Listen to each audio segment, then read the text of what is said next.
ఆజాద్ చంద్రశేఖర్ పేరు.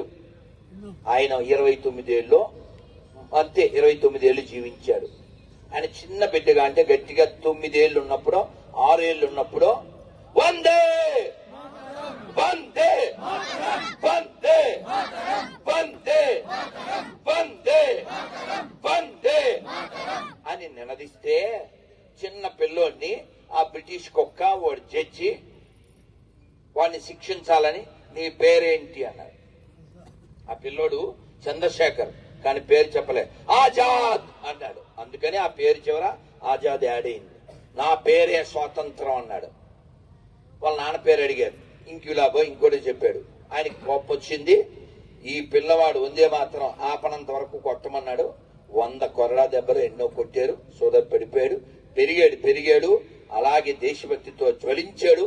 తుపాకీ సంపాదించాడు. ఆ తుపాకీ ఎప్పుడు పెట్టుకునేవాడు.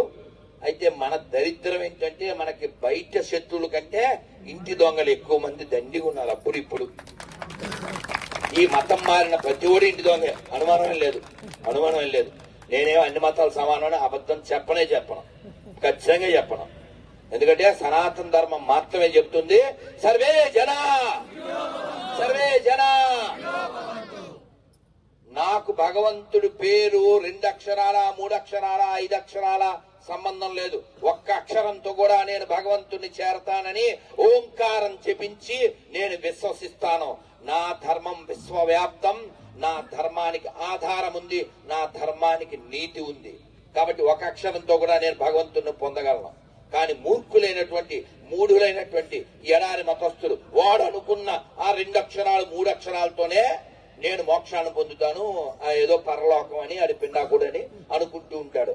కాబట్టి ఆ దరిద్రం మన ధర్మం ఒకటి కాదు. అది దరిద్రం మన ధర్మం, అనుమానం లేదు. Both are not same, all are not same. అయితే ఆజాద్ చంద్రశేఖర్ ఈయన చిన్నవాడు కాస్త పెద్దవాడయ్యాడు. ఈ పోరాటంలో ఆయన ఏదో పార్కులో ఉంటే ఈ పందులు ఎవరో చెప్పేశారు. చెప్తే చుట్టుముట్టారు. ఆయన దగ్గర అందులో 6 గుళ్ళేమో ఉంటాయి. 5 వరకు ఫైట్ చేశాడు. వాళ్ళ చేతుల్లో చావడం ఇష్టం లేదు కదా. అందుకని ఆ ఒక్క గుండెతో అమ్మా మళ్ళీ నీ కోసమే పుడతాను తల్లి, నీ కోసమే మరణిస్తాను అని తన్ను తాను అర్పించుకున్నాడు. ఆజాద్ చంద్రశేఖర్ కి. అటువంటి వాళ్ళకి మనం దాసులం అవ్వాలి.